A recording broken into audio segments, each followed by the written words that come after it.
नमस्कार। World news में आज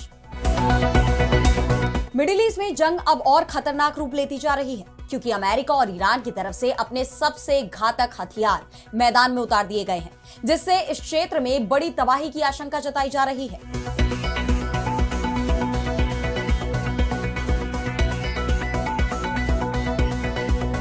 ईरान ने इजरायल पर अपना सबसे खतरनाक हथियार डांसिंग सेजिल बैलिस्टिक मिसाइल दागी है। उसका दावा है कि इससे इजरायल को काफी नुकसान पहुंचा है। तो अमेरिका ने भी अपना सबसे घातक विमान B-1B lancer bomber middle east के आसमान में उतार दिया है। ऐसे में यह तय माना जा रहा है कि ये जंग भयंकर तबाही लाने वाली है।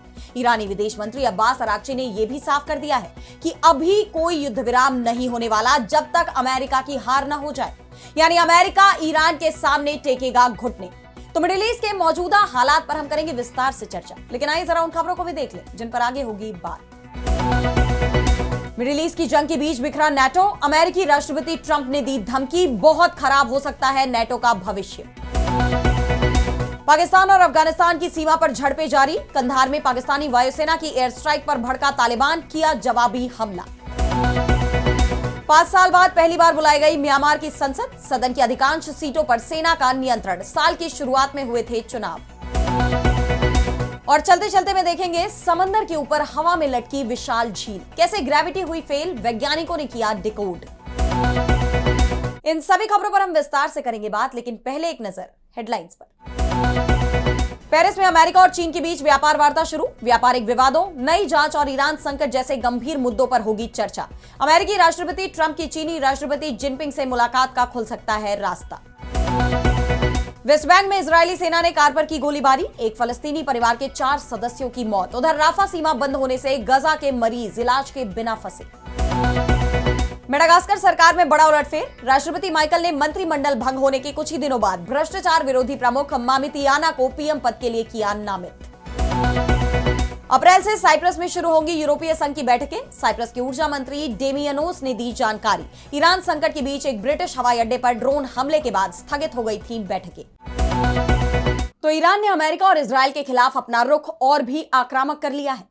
उसने इस जंग में अब अपनी सबसे घातक मिसाइलों का इस्तेमाल करना शुरू कर दिया है। ईरान ने इजरायल पर ऑपरेशन टू प्रॉमिस 4 के तहत हमलों की 54वीं लहर की शुरुआत कर दी है, जिसके तहत ईरानी सेना ने इजरायल के उन प्रशासनिक और निर्णय लेने वाले केंद्रों को निशाना बनाया जो हवाई अभियानों को कंट्रोल करते हैं। उन्होंने इजरायली सैन्य बुनियादी ढांचे और सुरक्षा बलों के जमावड़े वाले प्रमुख ठिकानों पर बमबारी की। खास बात यह है कि इस हमले में सॉलिड फ्यूल से चलने वाली खतरनाक सेजिल बैलिस्टिक मिसाइल का इस्तेमाल किया गया है, जिसने इजरायली सैन्य बुनियादी ढांचे को दहला दिया। मिडिल ईस्ट जंग में पहली बार ईरान ने इस मिसाइल का इस्तेमाल किया है। अब यह मिसाइल क्यों इतनी खतरनाक मानी जाती है, इसकी बात करें तो सेजिल 2 मिसाइल को अशुरा और डांसिंग मिसाइल भी कहा जाता है। यह मध्यम दूरी की बैलिस्टिक मिसाइल है जिसकी रेंज करीब 2000 किलोमीटर है। यह लगभग 700 किलोग्राम का पेलोड ले जा सकती है। सेजिल मिसाइल ठोस ईंधन से चलती है, जिसके चलते इसे कुछ ही मिनट में लॉन्च किया जा सकता है, जिससे एयर डिफेंस सिस्टम्स के लिए इसे ट्रैक करना और रोकना मुश्किल हो जाता है। यह मिसाइल ईरान से सिर्फ 7 मिनट में इजरायल के तेल अवीव तक पहुंच सकती है। अब इस ताकतवर मिसाइल ने इजरायल में कितनी तबाही मचाई है ये तो फिलहाल साफ नहीं हो पाया है, लेकिन यह तय है कि इस वार के साथ इजरायल को ईरान ने बड़ी चोट दी है। उधर खाड़ी देशों में भी धमाकों की आवाज गूंज रही है। दुबई एयरपोर्ट पर ड्रोन से ईंधन टैंक में आग लग गई, जिससे एयरपोर्ट को लगभग 4 घंटे के लिए बंद कर दिया गया। यूएई के रक्षा मंत्रालय ने कहा कि हमारी हवाई सुरक्षा प्रणाली ईरान से आ रहे मिसाइल और ड्रोन के खतरों का जवाब दे रही है। खाड़ी देशों में बढ़ती तबाही को देखते हुए फ्रांस के राष्ट्रपति इमैनुअल मैक्रों ने ईरान के राष्ट्रपति मसूद पेजेश्कियान से बात की। उन्होंने कहा कि मैंने ईरानी राष्ट्रपति से कहा है कि ईरान खुद और अपने प्रॉक्सी संगठनों जैसे हिजबुल्ला, हूती या अन्य मिलिशिया जो हमले कर रहे हैं उन्हें तत्काल रोका जाए। हम जिस बेकाबू तनाव को बढ़ता हुआ देख रहे हैं वो पूरे क्षेत्र को अराजकता में धकेल रहा है, जिसके गंभीर नतीजे आज भी सामने आ रहे हैं और आने वाले सालों में भी देखने को मिलेंगे। इस क्षेत्र के अन्य लोगों की तरह ही ईरान की जनता भी इसकी कीमत चुका रही है। मैक्रो ने हालात की गंभीरता को लेकर चिंता जाहिर की है, लेकिन अमेरिकी राष्ट्रपति डोनाल्ड ट्रंप का कहना है कि अब युद्ध विराम के लिए देर हो चुकी है।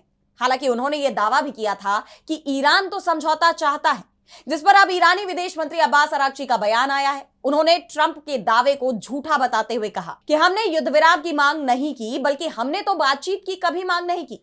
ईरान तब तक अपने सैन्य अभियान जारी रखेगा जब तक राष्ट्रपति ट्रंप इस बात को नहीं मान लेते कि यह एक गैर कानूनी युद्ध है जिसमें उनको कोई जीत नहीं मिल सकती। ऐसे में इस जंग के खात्मे के कोई आसार नजर नहीं आ रहे, खासतौर पर तब जब अमेरिका ने अपना B-1B lancer bomber middle east के आसमानों में उतार दिया हो। B-1B लांसर को दुनिया भर में इसके बोन उपनाम से जाना जाता है। यह अमेरिकी वायुसेना की रीढ़ है जिसकी पेलोड क्षमता 75,000 पाउंड तक के घातक बम और मिसाइलें ले जाने की इजाजत देती है। ऐसे में अमेरिका के इस विमान का मिडिल ईस्ट में उड़ना एक बड़ी चेतावनी के रूप में देखा जा रहा है। इस बीच अमेरिका और इजराइल की तरफ से ईरान पर हमले भी जारी है। ईरान के खोमीन शहर में तड़के एक स्कूल पर हमला हुआ। वॉइस ऑफ अमेरिका की फारसी भाषा सेवा के मुताबिक अमेरिकी लड़ाकू विमानों ने चाबहार मुक्त व्यापार क्षेत्र के पास सैन्य ठिकानों पर भी हमला किया है।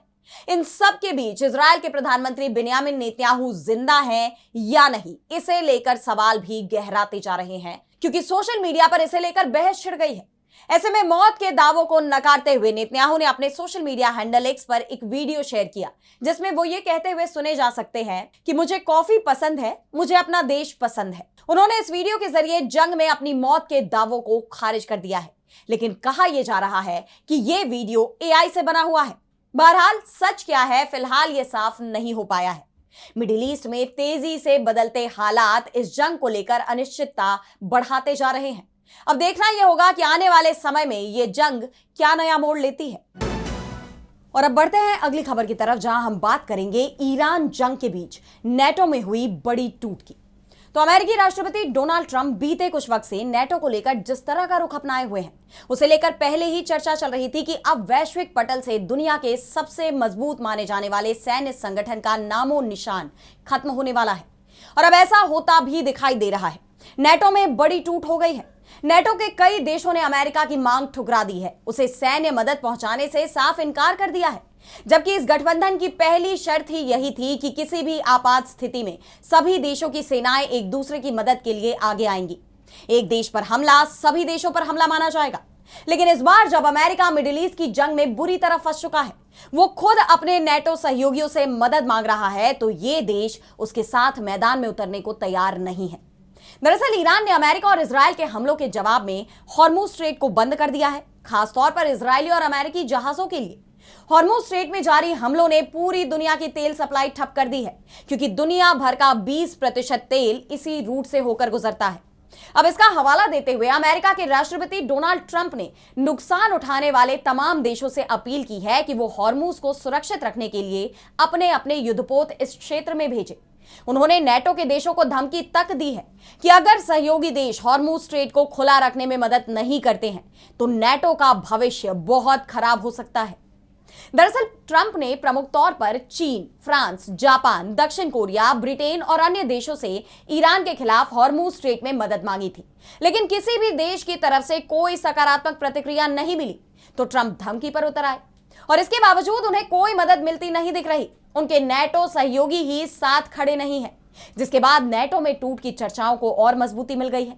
ऐसे में ट्रंप ने चीन को भी धमकी दे दी कि अगर चीन इस मुद्दे पर अपना रुख स्पष्ट नहीं करता है तो वो इस महीने के अंत में चीनी राष्ट्रपति शी जिनपिंग के साथ होने वाले शिखर सम्मेलन को स्थगित कर सकते हैं। लेकिन चीन तो इस जंग में ईरान की मदद कर रहा है, ऐसे में उसका अमेरिका के साथ हाथ मिलाने का सवाल ही नहीं उठता। और अगर चीन और अमेरिका के रिश्तों को ही देखें तो ये दोनों देश दो ध्रुवीय पोल के तौर पर देखे जाते हैं, यानी अमेरिका को चीन से कोई मदद नहीं मिलने वाली, ये तय है। वहीं जापान और ऑस्ट्रेलिया ने भी इनकार कर दिया है। जापान की पीएम साने ताकाइची ने अपने देश की संसद को बताया कि टोक्यो की हॉर्मुज जलडमरू मध्य से तेल टैंकरों को एस्कॉर्ट करने के लिए नौसैनिक जहाजों को भेजने की फिलहाल कोई योजना नहीं है। हम इस बात की जांच जारी रखे हुए हैं कि जापान स्वतंत्र रूप से क्या कर सकता है और कानूनी ढांचे के अंदर क्या किया जा सकता है, जबकि जापान अपनी क्रूड ऑयल का लगभग 90% और LNG का 11% हिस्सा इस रूट से ही ले जाता है। ऐसे में उसने देश में सप्लाई जारी रखने के लिए अपने तेल भंडारों से तेल छोड़ना शुरू कर दिया है। वहीं ऑस्ट्रेलिया ने भी साफ कर दिया है कि वो हॉर्मुज में अपने युद्धपोत नहीं भेजेगा। ऑस्ट्रेलिया की परिवहन मंत्री कैथरीन किंग ने ABC रेडियो को दिए इंटरव्यू में कहा कि ऑस्ट्रेलिया पहले ही अपने योगदान को लेकर स्पष्ट है। हम हॉर्मुज जलडमरू मध्य में कोई जहाज नहीं भेजेंगे। हमें पता है कि यह कितना अहम है। हमें ऐसा करने के लिए नहीं कहा गया है और ना ही हम ऐसा करने में योगदान दे रहे हैं। यानी डोनाल्ड ट्रंप इस युद्ध में पूरी तरह अकेले पड़ गए हैं। ना तो उनके नेटो सहयोगी साथ आ रहे हैं और ना ही कोई और सहयोगी।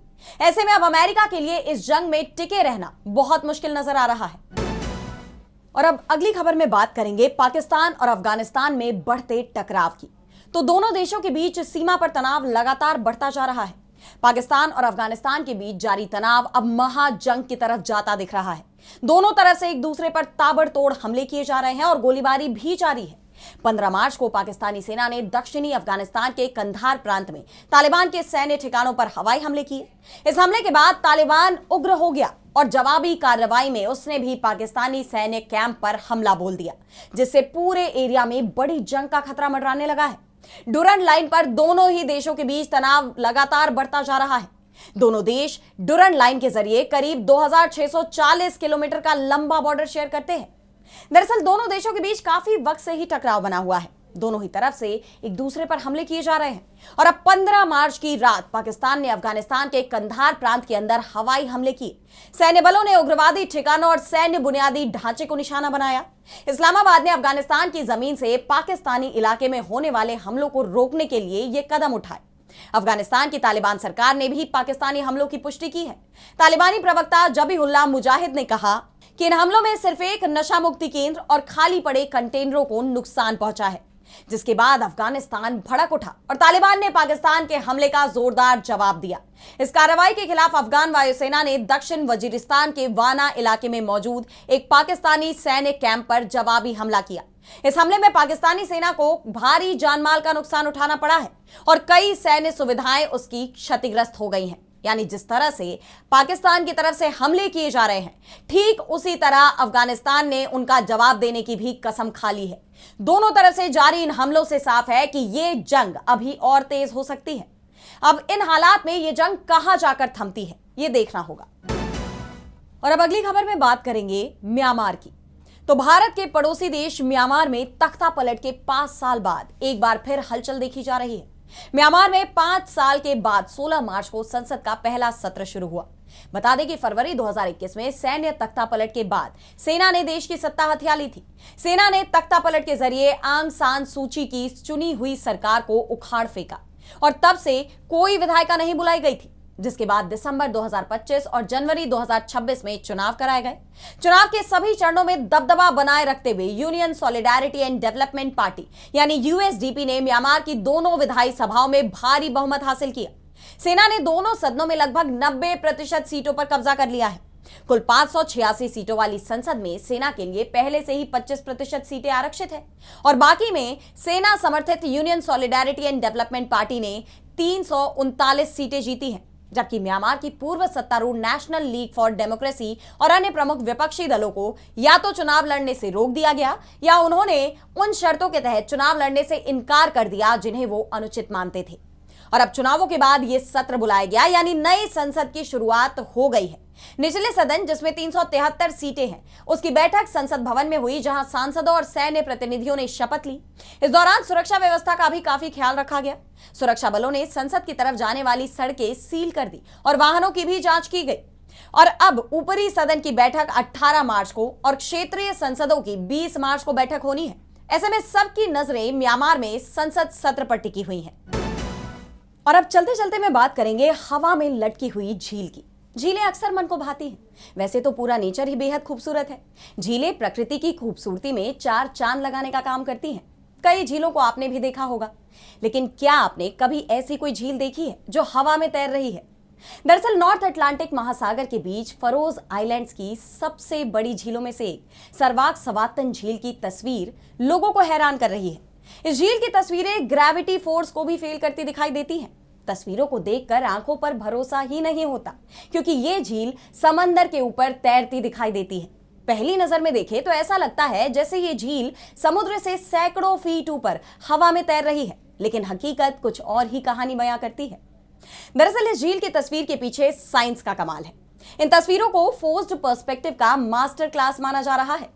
इस झील के 142 मीटर ऊंचाई से जब कोई टूरिस्ट ट्रैली नीपा चट्टान से एक खास एंगल पर फोटो क्लिक करता है तो कैमरा झील और समुद्र के बीच की दूरी को सिकोड़ देता है और इसी वजह से ऐसा लगता है मानो ये झील की चट्टान की चोटी कितनी ऊंची है और हवा में लटक रही है।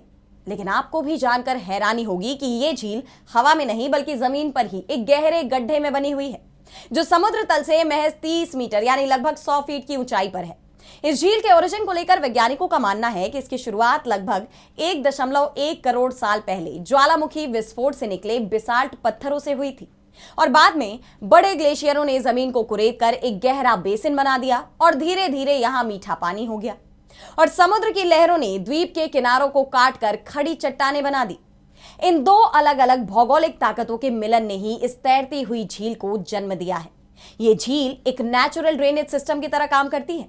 वैज्ञानिकों का मानना है कि झील का पानी एक सीमा से ऊपर ना जाए, इसके लिए प्रकृति ने खुद ही इंतजाम कर दिया है। फिलहाल आज इस वर्ल्ड न्यूज में इतना ही। देश दुनिया की तमाम बड़ी खबरों के लिए आप देखते रहिए डीबी लाइव और मुझे दीजिए इजाजत। नमस्कार।